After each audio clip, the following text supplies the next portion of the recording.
Literal será un recorrido por viejas historias que los invitamos a que hagan con nosotros.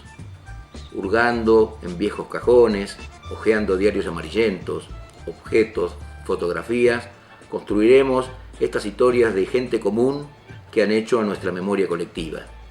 O sea, lo haremos literalmente.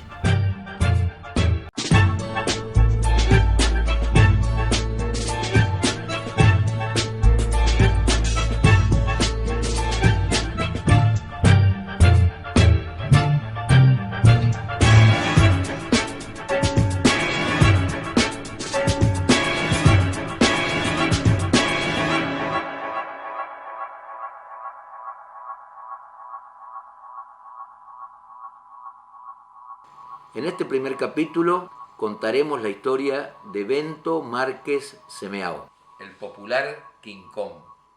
Mi viejo no era jodido, era muy querido en el pueblo y muy odiado. Mi esposo era policía. 1,60 m por ahí, morocho, y caminaba igual que un mono. Las piernas abiertas, chuecas. Era un tato mono. Dice que noche andaba arriba de las plantas, Sí, esperando a ver dónde andaban los chorros. Se le apareció, se le largó de arriba una planta a la noche. Y él tenía la costumbre de ir caminando, todo medio zamboloneado, digamos. Muy desconfiado, era un hombre que vivía muy... No, él iba caminando y se daba vuelta en el aire. Le atravesaba el padre. ¿Qué andas haciendo, amiguito? Y había que comérsela porque el hombre era pesado. Todo empieza en el sur de Brasil, en Rio Grande do Sul.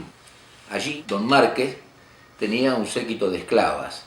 Era soltero y con una de ellas, con Felicia Carneiro, tuvo una hija, Feliciana Carneiro. Cuando don Márquez murió, Feliciana Carneiro heredó la chacra y todo lo puesto que tenía allí de su papá.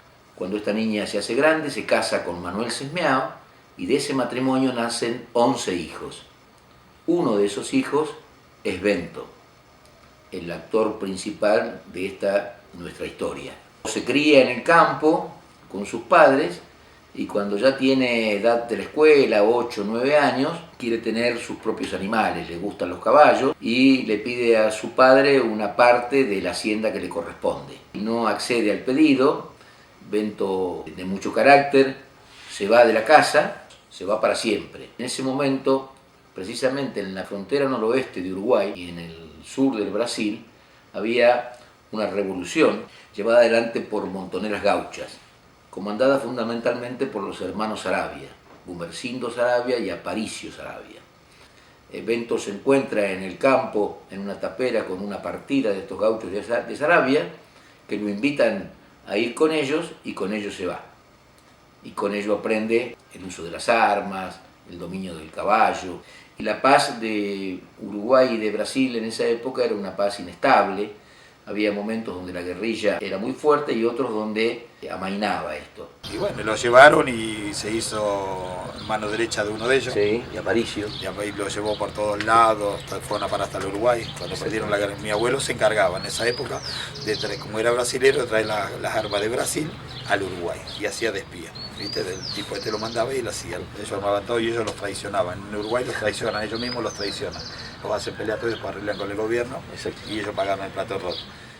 En uno de esos tiempos de tranquilidad y paz en Uruguay, Bento va a trabajar al campo, va creciendo y la paz se rompe nuevamente en 1904, cuando preside Valle el Uruguay, y allí Bento, en una de esas rencillas, mata a un sargento de las tropas oficiales. Retiene como trofeo de guerra un chaleco colorado de las tropas oficiales y lo usa diariamente, sin tener en cuenta que una noche en el monte se encuentra sorpresivamente con una partida de gauchos de Saravia que lo confunden con el enemigo por tener puesto un chaleco colorado y deciden matarlo. Y lo van a hacer de una manera no convencional para que sufra más.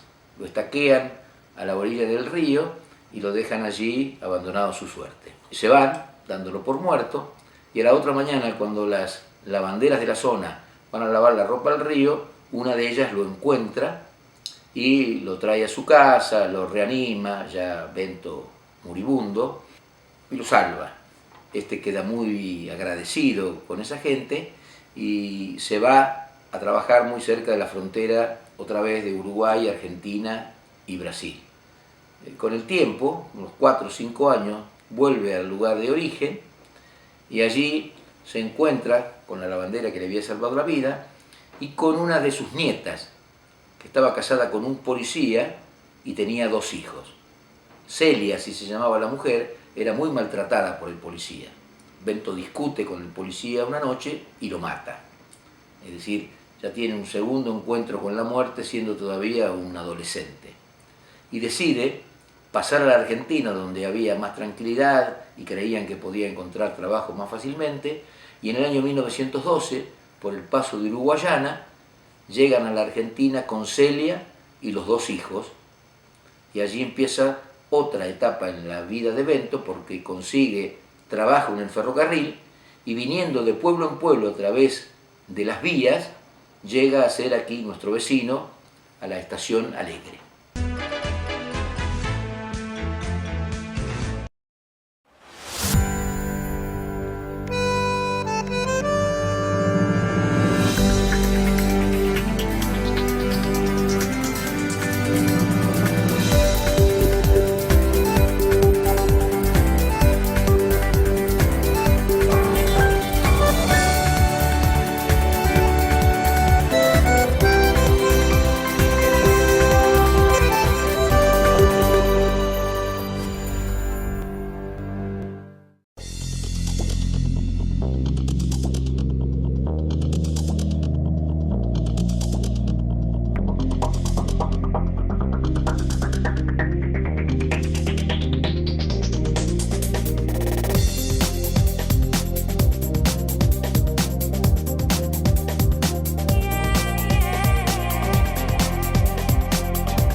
Aquí estamos en el restaurante El Almacén, soy el chef del mismo. Les presentamos un plato, el lomo King Kong, que es el medallón de lomo envuelto en panceta, con una reducción de Malbec y acompañado de torres vegetales con queso crema. Espero que les guste este plato y los esperamos aquí en el restaurante El Almacén.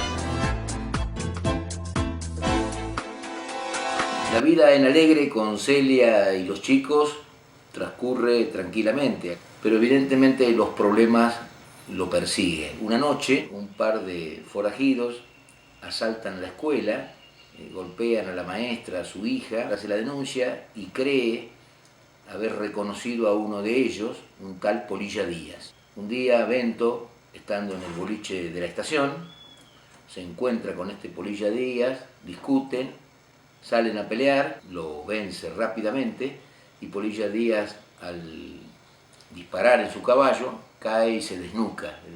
Otra muerte más sobre la espalda de Bento. Celia le sugiere que hable con las autoridades de allí de Alegre para dejar el ferrocarril. Ella estaba bastante tranquila ahí en Alegre y preferían quedarse en ese lugar. Logra dejar el ferrocarril y así entra en la policía. Pero otra vez lo sigue la muerte. Una noche discute con un tal Páez, le tiran una serie de balazos que él esquiva y él logra zafar, no más que por su habilidad y su astucia. Pone por encima del caballo un palo con un poncho y los que lo estaban emboscando creían que era él, le vaciaron el cargador, pero él iba escondido detrás de su caballo y se salva. A los 4 o 5 días lo encuentra Páez en la estación de Alegre y allí frente a frente, como un duelo del Far West, desenfundan los dos. Páez vacía su cargador, le tira 6 balazos que Bento los va esquivando uno a uno. Cuando termina de vaciar el cargador, le dice: ahora es mi turno, mocito, y con un certero disparo entre las 2 cejas lo mata a Páez. Le pagaron al monitor para que lo matara en Alegre. Y el otro agarró y le tiró 6 tiros. Y cuando le tiró los 6 tiros, porque mi papá le saltaba por un lado para otro, y ahora me toca a mí, le dijo: tomá, esta es tuya. Y creo que murió al tiempo después. Ahora mi papá lo habían destinado a Loma Verde, alquilando un hotel. No había destacamento, no había nada. Él, con la ayuda de los propios vecinos, armó todo, el destacamento, calabozo, todo ahí. Cada 3 o 4 meses cobraba la policía. Se la tenía que aguantar. Y él mientras haciendo el changuita por ahí, juntando maíz, lo que sea. Es así, esa es la dura vida del milico en aquellos tiempos. Y también allí tiene una vez un problema, una noche en un almacén de un tal Sorosa, mata a uno de los asaltantes y detiene a los otros 2. Evidentemente era un policía muy guapo, pero muy violento.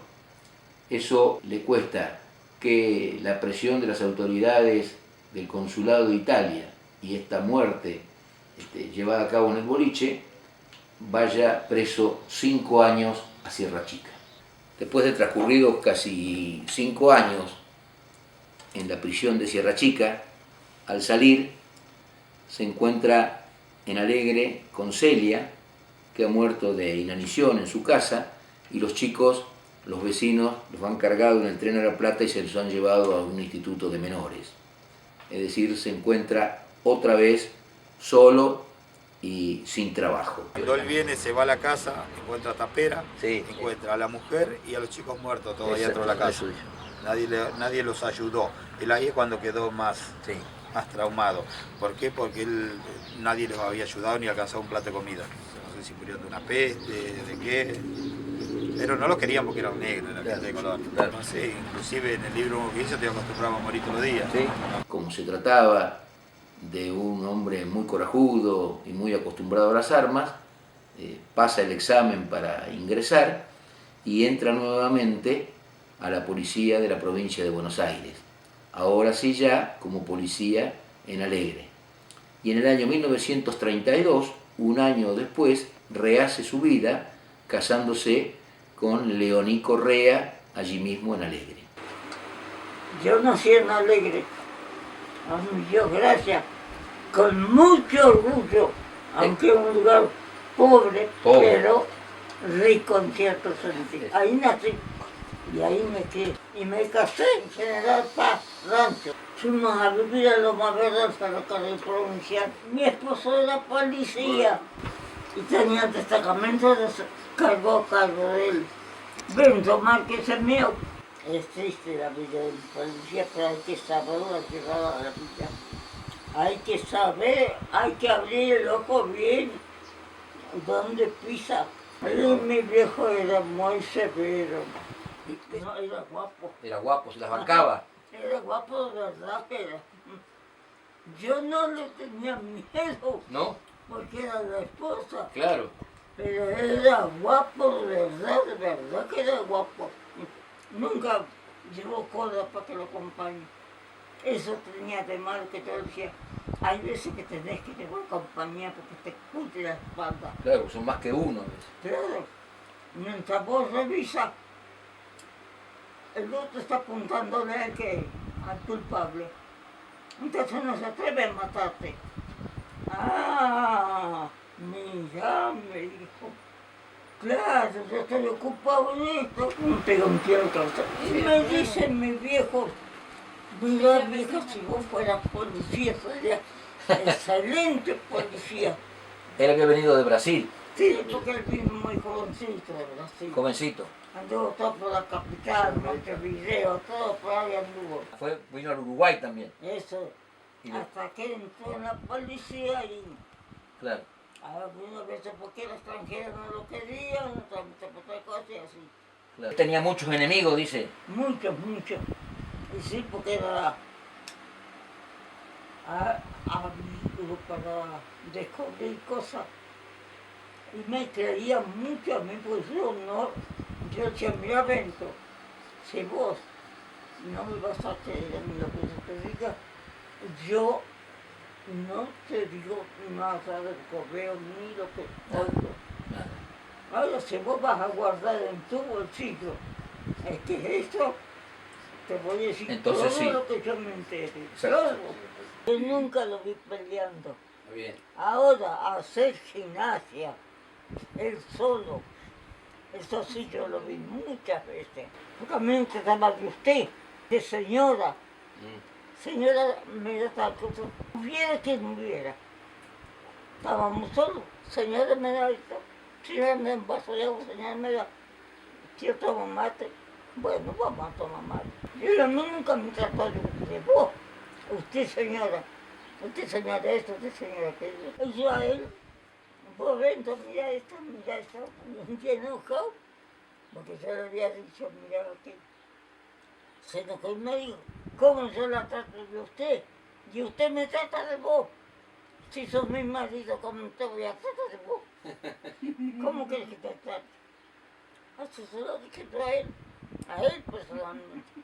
Yo había puesto un chico en el juez de menores por una diferencia muy grande. Sí. Y muy desigual con mi viejo yo. Que nadie lo iba a sacar más que yo. Claro. Les dije lo que me pasaba con mi esposo todo.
Aquí también nacen historias, como las que escribieron nuestros abuelos, nuestros padres.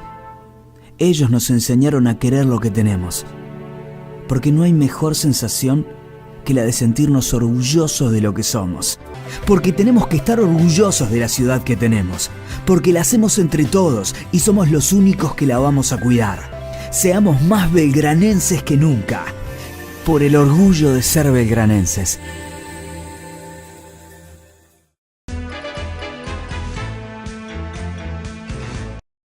Otra vez en la policía, consigue su traslado al destacamento de Chas y entonces llega en el año 1934 a General Belgrano. En 1933 estrenaba con mucho suceso en Buenos Aires, después de un éxito rotundo en los cines americanos, la película que tenía en su trama un gorila de 15 metros de alto. Esa película tuvo mucho impacto en el mundo y mucho suceso en Argentina. En el año 1933 se estrenó y se llamaba King Kong. Daba la casualidad que en General Belgrano en la misma fecha había llegado ese milico negro proveniente de Alegre, ese brasilero Bento Márquez Esmeao, que era muy parecido a un mono. Así lo describen, bajo, con rasgos simiescos, largas extremidades, largos brazos, largos piernas, que caminaba bamboleándose, y la picardía popular inmediatamente lo llamó King Kong. Cuénteme más o menos cómo era físicamente, digamos, si se acuerda. Sí, me acuerdo que era, bueno, 1,60 m por ahí, morocho, y caminaba igual que un mono, las piernas abiertas, chuecas, y se hacía para un lado y otro. Y para hablar era muy tranquilo, sí, ¿no? Muy tranquilo, muy amable, tenía una vocecita muy suave. No, y hablaba bien, sí, bien. No iba con el modo que tenía. No, y variaba el caballo y no tenía estribo, tenía un huesito de oveja. Con un hueso. Sí, y metía los 2 dedos. Los dedos y ahí variaba. Y salía a variar el caballo sabía andar en camiseta musculosa que era, y la ropa y un revólver grandote así. Y esa vez cuando enterró la señora, que cuando salió la señora toda embarrada, se quería tirar abajo el tren, cuando iba el tren a Las Flores. Porque la había enterrado para que no se fuera de la casa, digamos. Sí, le había pegado una paliza y había hecho un pozo hondo y la enterró hasta acá. Y dice que le echaba agua para que las flores hay que regarlas. Claro. Bueno, la mujer como salió de ahí, salió como loca. Le agarró una crisis de nervios, disparó y atravesó la calle y el campito de Testa, ¿vio el triángulo? La esquina. Bueno, y se iba a tirar el tren, y el tren venía. Iba el vasco Iribarne, uno de los vascos que tenía coche, taxi.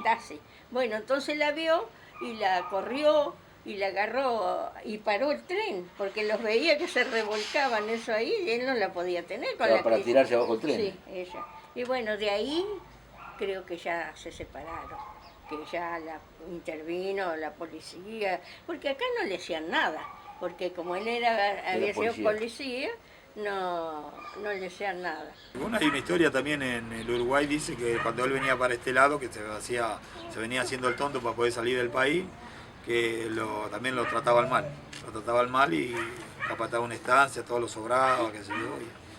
Entonces un día iba a salir él para afuera y se le puso en el camino, vamos a tener que pelear. Y él sacó el cuchillo y él sacó la alpargata. Dice que le dio tanto alpargatazo que el hombre se fue amargado por la vergüenza que había pasado delante de toda la pionada. Y se fue para el pueblo. Y a la noche volvió el caballo solo, dice el hombre. Y dice, entonces salieron todos a buscarlo. Y el hombre se había parado a mitad de camino a hacer sus necesidades bajo una planta y luego había agarrado una víbora, esa grande. Y mi abuelo persiguió a la víbora y la agarró, la mató y le sacó el tipo de adentro.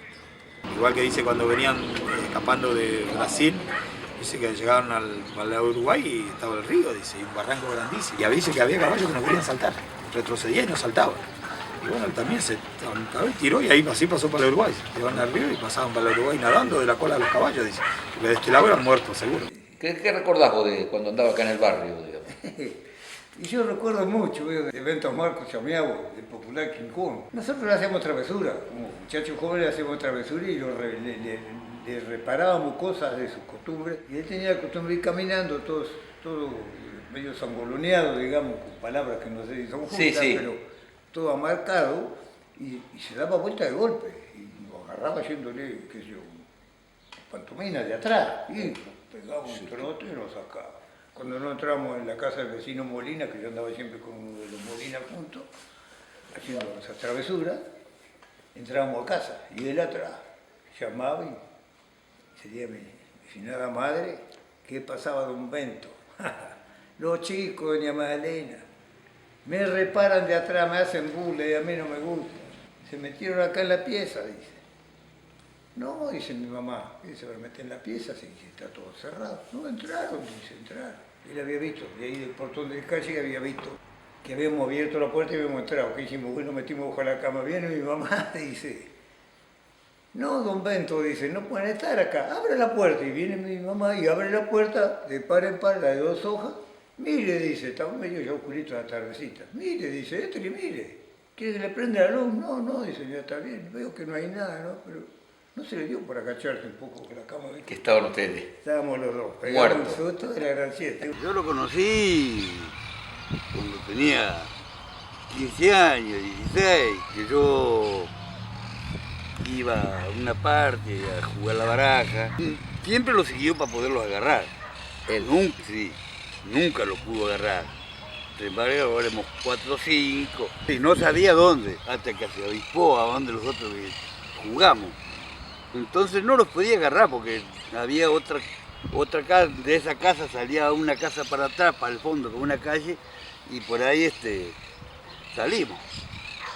Entonces, una noche venimos caminando por la vereda, porque no sabíamos cómo era el asunto, y justo se los larga él de arriba a la planta. Tuvimos que disparar a negro. Vos sabés qué manera de disparar. Y alcanzamos a pasar la vía, y los contimos en ese tiempo estaba la fábrica de aceite. En la Oligua. Claro. Entonces ahí los pudo Zafaron. zafamos de ahí. Porque era como un mono ese, ¿no? Sí. Era intacto un mono. King Kong, lo que tenía King Kong, que siempre andaba en los trenes de carga. Él se venía de allá, después iba a pie. Se venía el tren de carga hasta la comisaría, después iba a pie para allá. Fuimos a pie allá. ¿Sí? Por la vía. Sí, no, buscador era. No, estaba muy trabajador. Pero King Kong era, qué sé yo, pero por su parte un hombre bueno, muy respetuoso era con la gente. Siempre señor de acá, de él nunca más quitaba nada. Pero muy ágil. Ágil, sí. Sí, ágil, sí. Andaba armado siempre. Sí, no se queda nunca. Él iba al baño, yo por el baño. Se sentaba en el baño y dejaba no le agarró sin armas, ¿no? Pero con policía, le cumplió con policía. Buen policía. Sí.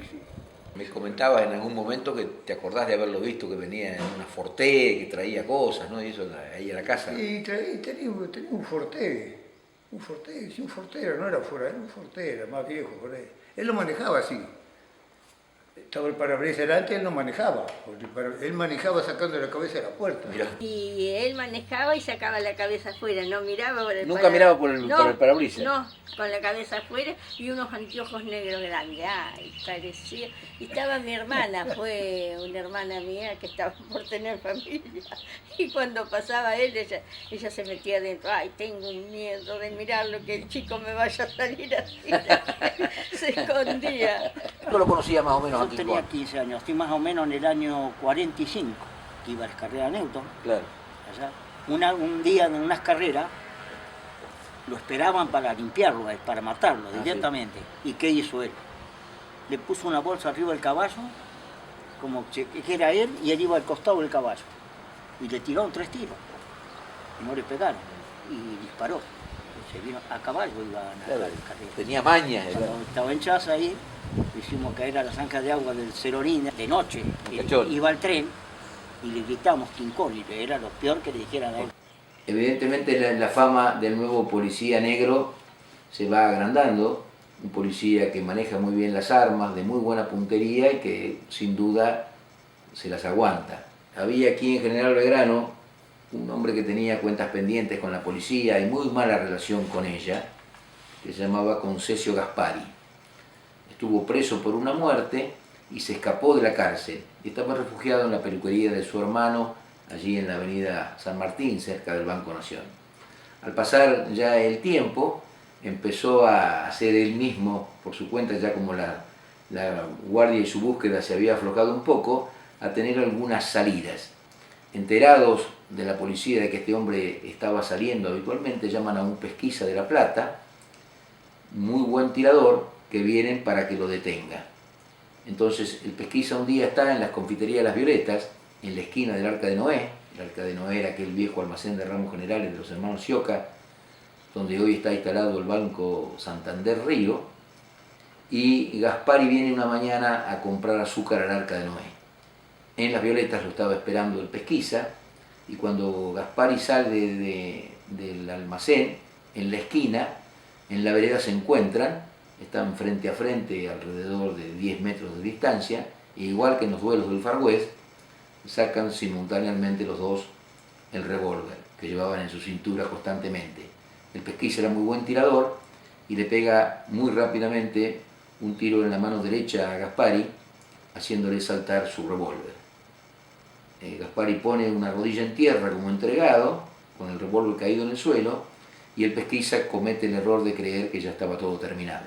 Gaspari, muy buen tirador, con la mano izquierda, con la zurda, le pone un tiro entre los dos ojos. Lo mata al pesquisa allí, en la esquina, y huye. Es buscado por la policía de General Belgrano y no lo pueden encontrar. Enterado Bento Quincón de que podía estar en la zona de Chas, como conocía todo, andaba de noche, espiaba a todo el mundo y era muy hábil para eso, encuentra una noche el lugar donde estaba Gaspari escondido en Chas, y solo, demostrando que se las bancaba, porque las partidas policiales no se animaban a ir a buscarlo, lo trae detenido a la comisaría de General Belgrano. Él se fue a la casa, buscó su caballo y se fue a buscar. Sabían que tenía un padrino lejos, sí, y esperó toda la noche y ya entró claro, y luego se levantó la bolita hacia el fuego, y el fuego lo agarró y le dijo, bueno, ¿cómo quiere que lo lleve, vivo o muerto? Sí, nosotros eso lo recogimos también. Se llamaba Gaspari, era muy conocido, había matado a una persona que no lo podían encontrar, y él lo trajo solo de Chas, cuando vivía en Chas. Y cuando se levantó a la mañana el abuelo, pues lo agarró el abuelo y dijo, ¿dónde está? Está en la pieza. Quédese tranquilo. Se fue a la pieza y le dijo, ¿cómo querés que te lleve, muerto o vivo? Ahí me da lo mismo. Y lo llevó. Y lo llevó. Esto le lleva a un reconocimiento en su carrera de policía, y en el año 1936 es ascendido a cabo, lo que le lleva también a granjearse el otro sobrenombre que lo enojaba mucho, cuando los chicos por la calle le gritaban Cabo Negro.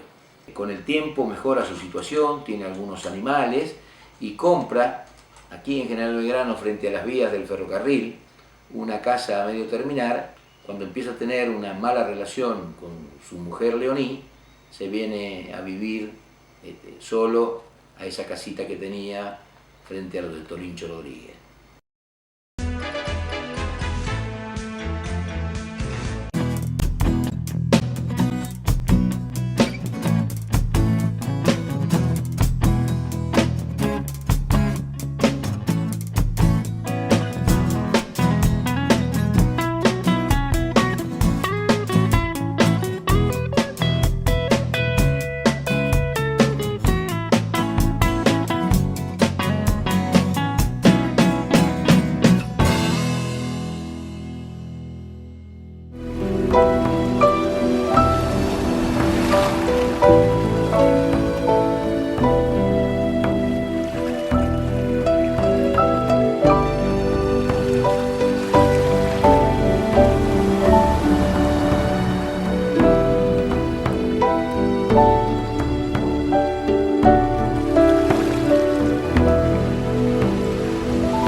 interés nuestro es porque, bueno, como has estado en esta zona y está cerca acá atrás del campo que era de la Vascador, y ahí estuvo King Kong viviendo algún tiempo.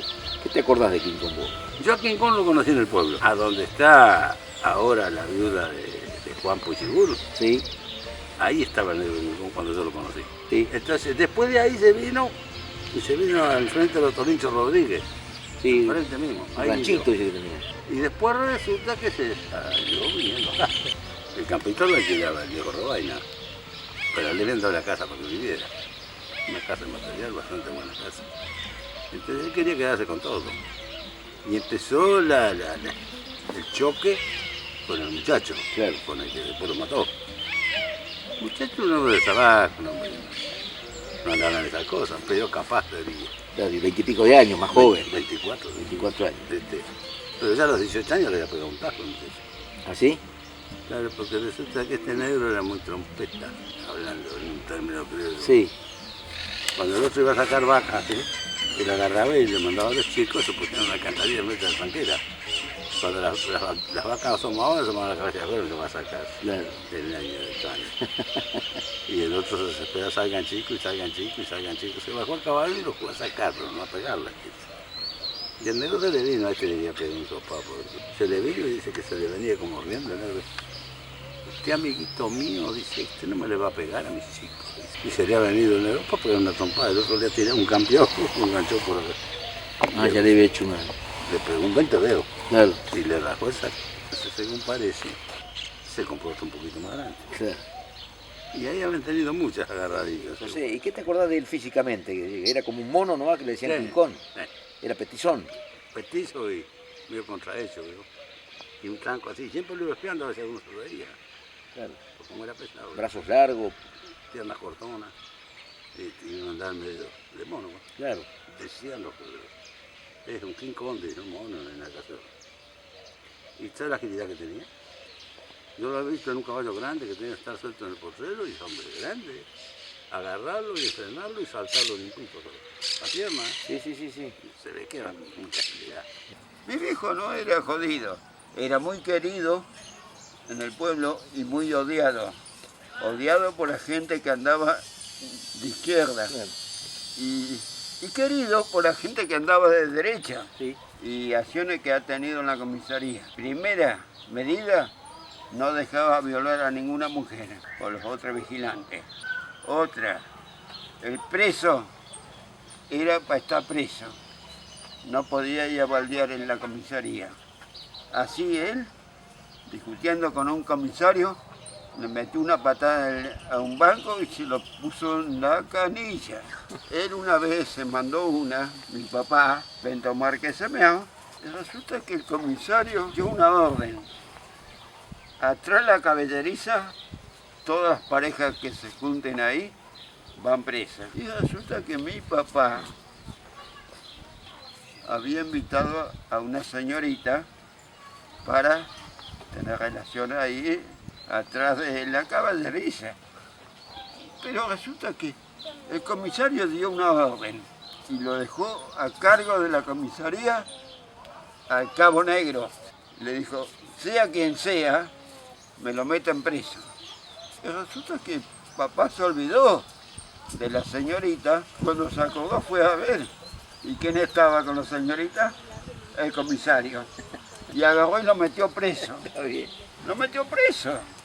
Sea quien sea, dijo el comisario. Cumplió la orden. Cumplió la orden.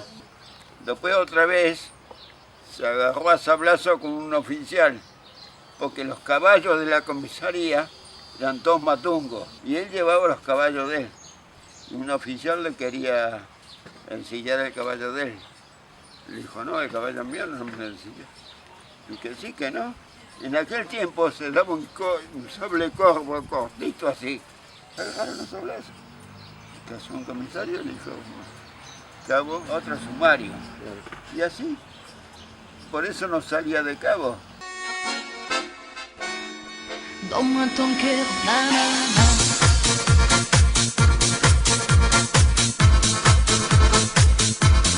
La iniciativa de pintar esta pared es un pedido de la municipalidad para pintar este espacio y nosotros decidimos representar la figura de Miguel Briante como un referente cultural y citar un texto, un párrafo del libro King Kong. Bueno, la frase que elegimos de Briante es: la imaginación de la gente en estos pueblos es feroz.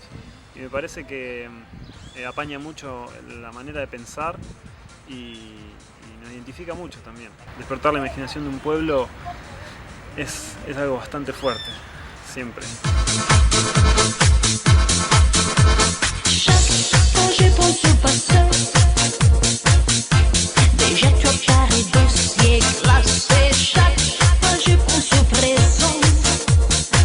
Después de su ascenso a cabo, es trasladado a General Belgrano, donde vive en la calle Burgueño, al lado del Jardín Merceditas. Allí transcurre su vida y el pintoresquismo con el que muchos vecinos lo recuerdan. En la curva del Silencio, en el camino viejo a Chas, Abascador tiene un pedazo de tierra que a su fallecimiento hereda uno de sus sobrinos, Juan Aristegui.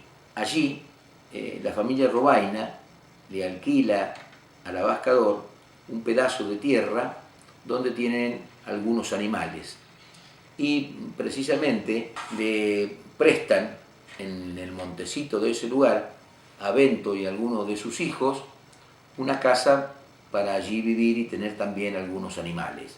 Digo Bento y sus hijos porque ya Leoní lo había abandonado, maltratado, evidentemente el paso del tiempo lo había hecho ser mucho más hostil y buscador de pleitos. Hay vecinos que recuerdan cómo golpeaba a su mujer se va definitivamente de Belgrano y se lleva a los hijos más grandes. Él queda con algunos de los hijos más pequeños y allí se va perfilando el final de esta historia y el final de Bento Márquez Esmiao. En ese lugar busca diariamente pleitos con la familia Robaina. Los Robaina tienen allí animales a quien les corre el alambrado, no les deja tomar agua de la bebida, discute diariamente en una situación que se venía haciendo insostenible, según lo cuentan la mayoría de sus vecinos, hasta que una mañana del mes de noviembre, el 9 de 1957, se encuentran en la tranquera del Campo del Silencio Bento Márquez Esmiao, de 74 años ya, jubilado de la policía, y el más chico de los Robaina, Wilfredo Alfredo, Petty como lo conocían, un jovencito de 24 años. Bento lo insulta, le discuten, lo provoca e inevitablemente llegan a la pelea. Una pelea despareja por la edad, pero muy pareja por la experiencia y las mañas que tenía Bento. Pelean durante mucho tiempo como dos animales a cuchillo. Hay también algún disparo y finalmente Bento encuentra la muerte. Aquel milico negro que había venido de Río Grande do Sul, que había peleado en las montoneras de Aparicio Saravia en el Uruguay, que tenía muertes en ambos países y también en nuestro país, encuentra ese 9 de noviembre la suela de su zapato con este jovencito que lo cose a puñaladas, como así cuentan. Estaba él viviendo allí con uno de sus hijos, el más chico. El último que lo acompañaba allí era Roberto, que tenía apenas 4 años, que va a buscar una escopeta al ranchito que tenían allí en el fondo de la quinta de Aristegui, y no llega porque antes se produce la pelea en la tranquera. Y Robaina alquilaba todo el campito, que son como 30 y pico hectáreas, y tenía que bombear agua para la hacienda porque no tenían molino ni jagüel. Vos trabajaste en la comisaría acá mucho tiempo también. Sí, cuando mataron a Rincón yo estaba en policía, así ya estaba. Medio revolvero era. ¿Y se las aguantaba? Yo no sé, este muchacho cuando lo mató, no sé cómo lo mató. Me parece que lo mató de a caballo. Para mí, le tocó de arriba el caballo un palo. Claro. Lo volteó, ya lo mató. Era más hombre que Rincón. Digo, las vueltas de la vida hace que, bueno, vos lo habías conocido y contabas estas travesuras de pibe que le gritaban y todo, claro, cuando estaban en el auto, cuando eras más chico. Sí. Y vos después te pusiste de novio y te casaste con la hermana de Petty Robaina, que Petty Robaina, bueno, fue el que tuvo el encontronazo final con King Kong ahí en la curva del Silencio. Contame un poco cómo era la relación de la familia Robaina y ese campito que alquilaban ahí en la curva del Silencio. Mi suegro alquilaba ahí el campo, Angelita García, Lolita García ya del argentino Julián Sí, García, la claro, hija de Julián García. Claro, él alquilaba. Y no sé si ella creo que le dio permiso ahí para que estuviese ahí a Quincón. Porque había un montecito, una casita. Sí, no, ahí. no, había una casa, sí. Una casa. Estaba la casa y... Sí. Y con la familia Robaina se empezó a poner todos los días Claro, una cada relación día, pesada. Sí, pesada porque ya no lo dejaba entrar, no quería dejarlo entrar. Y ellos tenían animales ahí y eran los que realmente alquilaban. digamos. Alquilaban, sí, sí. Y ya la relación era armada y bueno, pasó lo que pasó. Y pasó hasta llegar esa mañana ahí Sí, el sí, 9 de esa noviembre, mañana, donde claro. se encontraron Sí, ahí, se parece que él lo encontraron, vino sí, a provocar y Claro, no lo dejó entrar. no lo dejó tranquila, entrar creo. directamente al campo que Claro, alquilaba, que es claro, donde sí, sí, correspondía. directamente, sí. Y la última vez cuando le sucedió lo que sucedió, él vino a buscar a uno de los hijos para que lo acompañe allá, para no estar solo. Y cuando pasó la pelea, él estaba en la tranquera con tu abuelo, estaban arreglando el alambre. Estaban arreglando la tranquera y el abuelo estaba desarmado. Estaba desarmado, pero ya se la vio venir. Y tenía un cuchillito berijero chiquito en la mano. Y había tenido problemas ya siempre. Sí, habían peleado con el muchacho inclusive y supuestamente dice que él no lo quería matar al muchacho porque era el hijo del vecino. Claro. No lo quería matar, lo había taqueado todo con el cuchillito ese. Lo volteó el caballo primero. Primero lo tiró del caballo. Cayó el muchacho del caballo. Entonces se pone a pelear y lo corta todo con el cuchillito, pero no lo quería matar. Supuestamente de adentro del choclar le tiraron unos tiros, le pegaron en la espalda. Cuando él se da vuelta, el muchacho le pegó una puñalada. Como que hubiera otra gente, digamos, Otra gente, acompañándolo. sí. Y supuestamente cuando mi tío fue a policía, todo a averiguar todo, le dijeron que no, que el muchacho no fue a buscarlo, imposible era, dice, porque nadie era capaz de ir a buscarlo a él a la casa, jamás, dice, ni de a dos ni de a tres tampoco lo iban a buscar, dice, porque sabía que no volvía. No se le animaban. No se animaba, dice, menos uno solo, dice, menos muchachos, dice. Claro. Dice, Claro, porque este pibe tenía 20 y pico de años, 24 años, 22, 23 años. algo así. Y sí, ya aparte ya lo había castigado varias veces al muchacho, Claro. dice que no, nadie era capaz de ir a buscarlo, ni él ni ninguno de ellos dice, era capaz de ir a buscarlo a tu abuelo, dijo la misma policía, sí, se traía de a 3, 4 solo, dice. Cuando lo matan a tu abuelo, Roberto estaba ahí, porque lo había Estaba mandado a ahí. buscar un arma a la casa, ¿no? Lo manda, cuando ve que vienen, mi abuelo dice que le dice, anda a traer y vos ya sabés lo que. Se va mi abuelo y se da vuelta y queda mirando. Cuando ataca, y debe buscar el arma, se queda mirando. Y entonces dice que se pusieron a pelear. Mi abuelo dice que lo voltea del caballo al muchacho. El otro que ya se va por delante del caballo, mi abuelo tira el caballo. Se ponen a pelear, dice. Y supuestamente dice que él no lo quería matar al muchacho, lo quería matar y estaba esperando que mi tío le traiga el arma para asustarlo para que se vaya. Claro. Porque si tenían armas ni se le acercaban, dice. Y entonces dice que tiraba unos tiros dentro del choclar de enfrente y le pegaban la espalda. Y ahí se da vuelta y el otro le abre la panza. Dice que mi abuelo se agarraba las tripas con la mano y seguía peleando con el muchacho hasta que de repente se cayó al piso. El muchacho sube al caballo y se lo pisoteaba todo y gritaba y le maté a King Kong, gritaba. Y salió gritando eso para el lado del pueblo, dice. Maté a King Kong, dice que gritaba. Y se fue a gritar en el pueblo y se pegó una vuelta gritando eso. Era una hazaña. Una hazaña, sí. Y supuestamente, y se nos daban cuenta que tenía 74 años, 50 años de no diferencia, no claro. veía. Claro. Ya era cortovista, no Sí, veía, sí, sí. estaba retirado. Sí. Estaba retirado, no, estaba haciendo buena vida. Claro. Después, y fue una ironía porque después de haber tenido tantas peleas, nunca lo mataron de la forma más onza. Y resulta que el día antes que lo matara parece que vino. Le dijo, hoy es la última vez que entras. Y resulta que al otro día tenía que venir y vino. Pero, según parece, venía con un revólver. El revólver sería el viejo. Claro, ni tendría revólver. Era un revólver, o sea, un cole, un flor de revólver, resulta que era de 100 años. Claro. Parece que el revólver atajó en la tranquera, que no lo iba a dejar entrar. Y ahí se hizo un tiro. Entonces el muchacho para terminarla sacó el revólver y le gatilló. Un tiro, dos le salió después, se lo agarró. Y los otros le martillaban.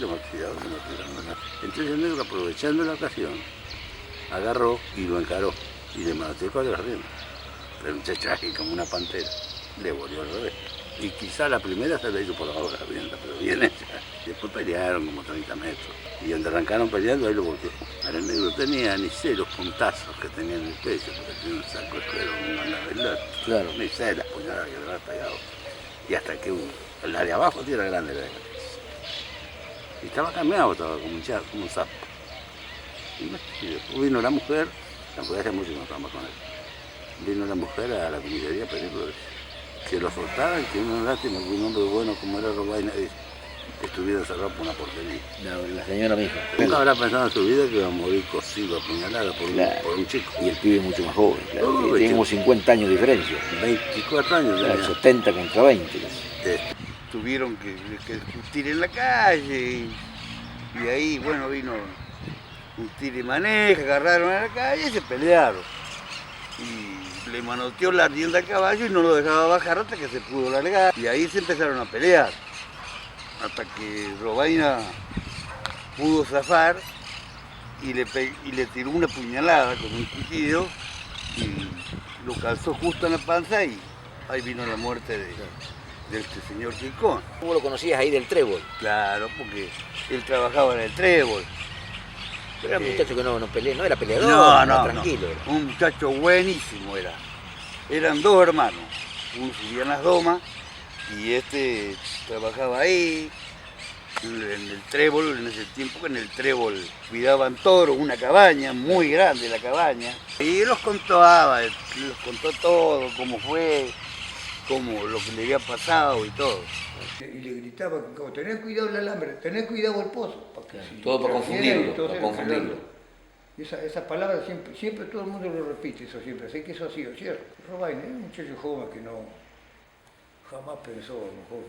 Y claro, lo ha provocado. Sí, no lo quería dejar pasar el tiempo creciente, creo que era. Pagó con la vida uno como podría haber sido el otro. Salió a decirle al tipo, Sí. a Robaina, y ahí discutieron. Y Robaina le tiró una puñalada. Sí. Y le lastimó todo por acá. Y él le tiró una puñalada a Peti. Ahí le lastimó la pierna nada más. Claro. Y mi viejo va caminando, él fue costeando un terrenito que la había arrendado, alambrado, y cayó. Cayó mi viejo muerto, se sangró demasiado. Ahí donde cayó, cayó muerto. 10 minutos después vivo Bento, con la puñalada esa. Yo no estaba con él. Yo no estaba con él. Era un hombre que no tenía nada que ver, lo acusaban de una muerte. Tenía un montón de chicos, era trabajador. Cuando falleció el viejo ahí en el silencio, ustedes ya no estaban en Belgrano. No. Ahí estaba Roberto, nomás que era el más chico. Nada más, el único. Que todavía Roberto le dijo, papá, llévate un arma o llévate un cuchillo grande. Porque ya estaban discutiendo con los vecinos. Ya los había agarrado a garrotazos. Ah, sí. A latigazo, mejor dicho. Sí. A Robaina y compañía. Exactamente. Y él salió con un cuchillito así. Con un berijero chiquito. A pelear con un muchacho que había salido de la Marina, claro, con 24 años. Exactamente. 50 años más joven. Pero por favor, yo no ni loco me meto. Lo que pasa es que mi papá era muy corajudo. Claro, se las bancaba. Se las bancaba y cómo. Cuando ya lo mató ahí, se fue a los Funes, que tenía un almacencito frente a los Pichulos, sí, Yola. Ahí se lavó toda la sangre y se vino el muchacho vino a entregarse. A entregarse, sí. Y vino la señora de Cabo Negro Él no lo tuvieron nada, lo lograron. Y todos estaban en contra. Y quedó el sombrero. Andaba, por tiempo andaba un sombrero negro, volaba en el campo. Así había quedado ahí. El sombrero de Cabo Negro. Después de que pasaron los acontecimientos de la pelea de esa mañana, él estuvo preso 22 días. 22 días, sí. Fue un hecho cruento para sí, él, sí, y claro. lo habrá marcado toda la vida, Sí, una sí, cosa que por no eso. buscó y claro, hizo como borrón y cuenta nueva, sí. se fue a vivir y así terminó. Así que terminó. Evidentemente aquella pelea del 9 de noviembre de 1957 dio mucho que hablar en General Belgrano y sorprende mucho cómo impactó en un jovencito que tenía un puñado de años nada más, 17 cortos, cuando escribe genialmente y describe esta pelea. Miguel Briante había nacido en General Belgrano en el año 1944. En 1957, cuando sucede la muerte de Quincón, Miguel tenía solamente 13 años. Ya se había ido de General Belgrano y volvía a las casas de sus tías, y ellas cuentan cómo a la noche en el silencio escuchaban el teclear de una vieja Remington. Y no sabía qué pasaba. Escribía y escribía y escribía todas las noches.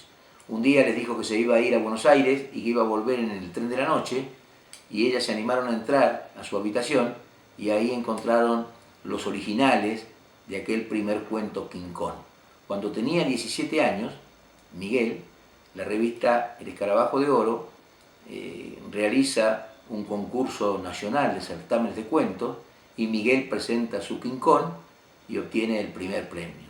Obviamente un genio que fallece lamentablemente joven y que hoy es reconocido como una de las máximas figuras de la literatura nacional con muy poca obra escrita. Esta es la historia turbulenta de Bento Márquez Semiao, el popular King Kong. Sin duda un personaje que ha dejado su sello en muchas generaciones de belgranenses y fundamentalmente porque lo llevara a la literatura la pluma inmensa de Miguel Briante. Sin duda, Miguel Briante y King Kong, o King Kong y Miguel Briante, dos personajes muy queribles de nuestra historia pueblerina.